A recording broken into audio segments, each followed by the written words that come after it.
गगन में होती है तेरी जय जयकार हो मैया, ऊंचे भवन में होती है तेरी जय जयकार। दुनिया तेरा नाम जपे हो, दुनिया तेरा नाम जपे, तुझको पूजे संसार।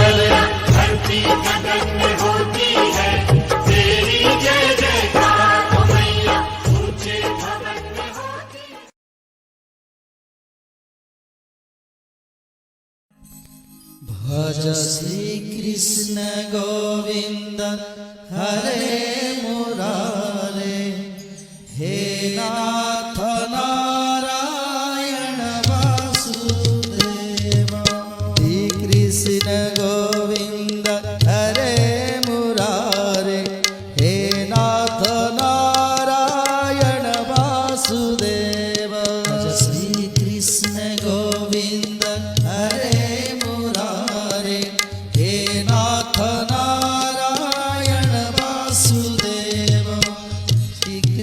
गोविंद हरे मुरारे, हे नाथ नारायण वासुदेव।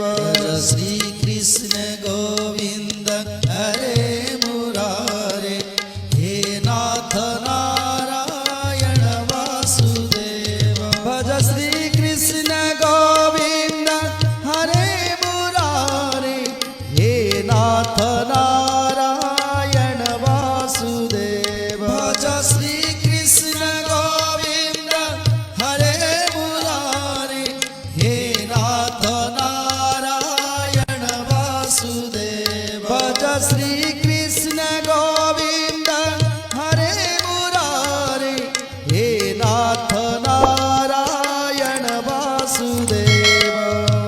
सबका कल्याण करना है माता रानी, सबका ये माता रानी बस आपसे यही कामना करता हूँ कि सबका लोगों के काम आ सके। मेरा शरीर जो आपने दिया है और मैं इसको सब लोगों के काम आ सकूँ। मेरे से कभी सारे पापों को, बुराइयों को, कष्टों को इनसे दूर करना माता रानी। और मेरी जो पूजा अर्चना मैं आपके लिए कर रहा हूँ, मैं कुछ भी नहीं जानता हूँ, आपके सामने अज्ञानी हूँ। इन सबको स्वीकार करना और मेरे से अच्छे अच्छे कार्य करवाना माता रानी। मुझे इस संसार में कुछ भी नहीं चाहिए और सबको मैं भला कर सकूँ, सबके काम आ सकूँ। आपने ये शरीर दिया है, आप ही की कृपा समझा है। हे भगवती, हे शारदे, हे अम्बे, हे माता रानी, सबका कल्याण।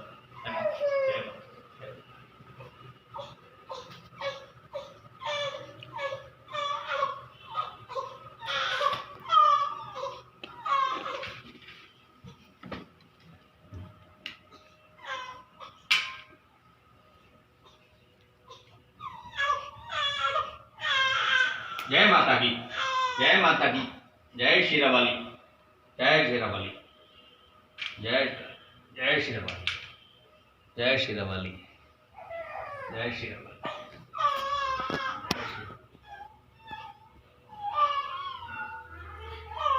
जय शेरा।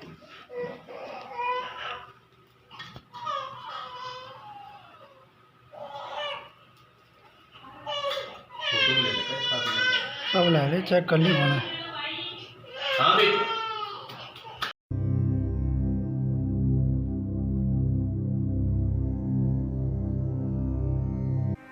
हाथ कट जाए गुजारा हो जाएगा, पैर कट जाए गुजारा हो जाएगा, लेकिन बुद्धि भ्रमित हो जाए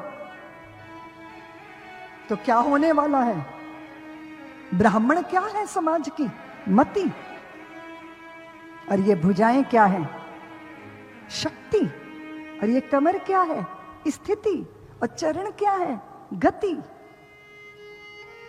जातियों में नहीं बांटा था भारत को, हमारे समाज को ऋषियों ने वर्णों में। मति का काम करेगा कोई ना कोई, शक्ति का काम करेगा कोई ना कोई, स्थिति को दृढ़ करने का काम करेगा कोई ना कोई, और गति होनी चाहिए, जरूर होनी चाहिए। और जब भी प्रणाम किया जाता है तो माथे को प्रणाम नहीं किया जाता, चरणों में ही माथा रखा जाता है। मति ऐसे पवित्र चरणों में झुक जाती है। तुम काट दो पैरों को तो चल नहीं पाओगे, भुजाओं को काट दो, अपनी कमर तोड़ लो, बात बन जाएगी। मति भी चाहिए, शक्ति भी चाहिए, स्थिति भी चाहिए, गति भी चाहिए। कोई ना कोई तो मति का काम करेगा ना, कोई ना कोई तो रक्षण की भूमिका निभाएगा ना। तो ब्राह्मण मति समाज की, क्षत्रिय शक्ति समाज की, वैश्य व्यापारी वर्ग स्थिति समाज की, सेवक वर्ग गति समाज की। न गति त्यागी जा सकती है, न मति त्यागी जा सकती है, न शक्ति का त्याग किया जा सकता है और न स्थिति का त्याग किया जा सकता है। मर्म नहीं समझा, उसके पीछे का अर्थ नहीं समझा, उसके पीछे का चिंतन नहीं समझा। बस अंग्रेजों ने आपस में ऐसा ऐसा लड़ाया कि सबकी चेतनाएं बिखर कर रह गई। हमारे देश के अंदर, घर के अंदर शौचालय का कोई कॉन्सेप्ट नहीं था। था क्या? अपने धर्म ग्रंथों को उठा के देख लो। इस देश के अंदर मुगल आए, उनकी स्त्रियां पर्दे में रहती थीं, इसलिए उन्होंने घरों के अंदर शौचालय संडास बनाए। और वो वीर जातियां जिन्होंने मुसलमान बनना स्वीकार नहीं किया, उन वीर जातियों के सर पे मैले ढुलवाए।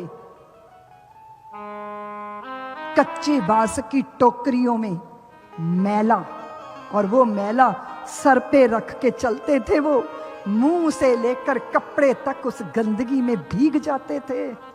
इतना स्वाभिमान पर चोट मारी गई, ये भी झेल गए वो, लेकिन उन्होंने हिंदू धर्म का त्याग नहीं किया।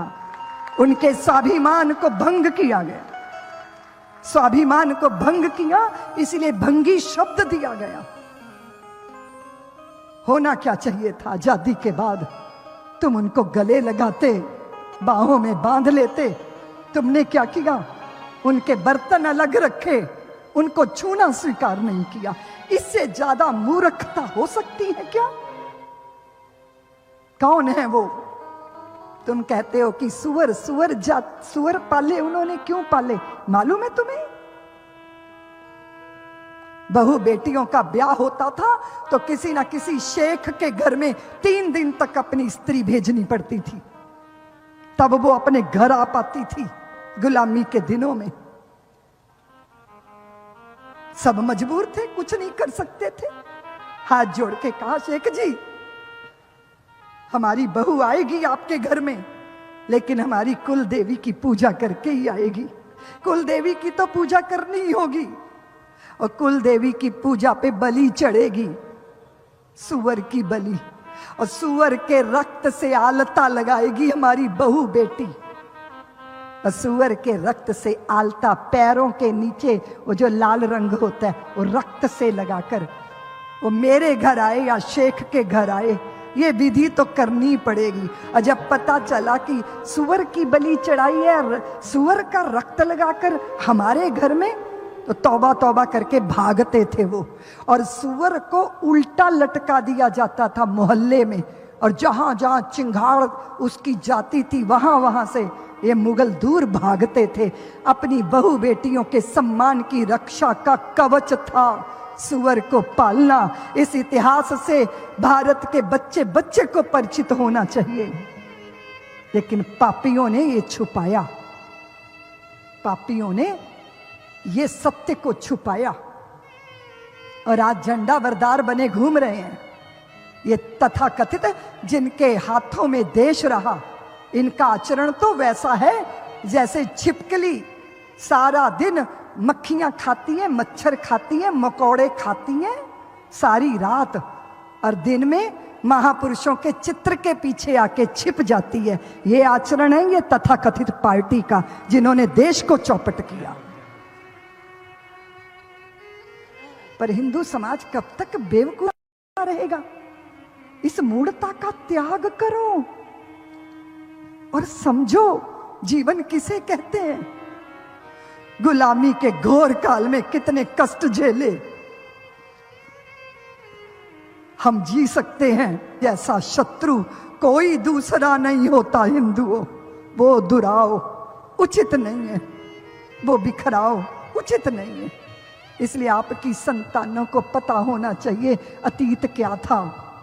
बैठ के बात करते हो क्या? बात करते हो? किसी के पास फुर्सत नहीं है अपनी संतानों से बात करने की।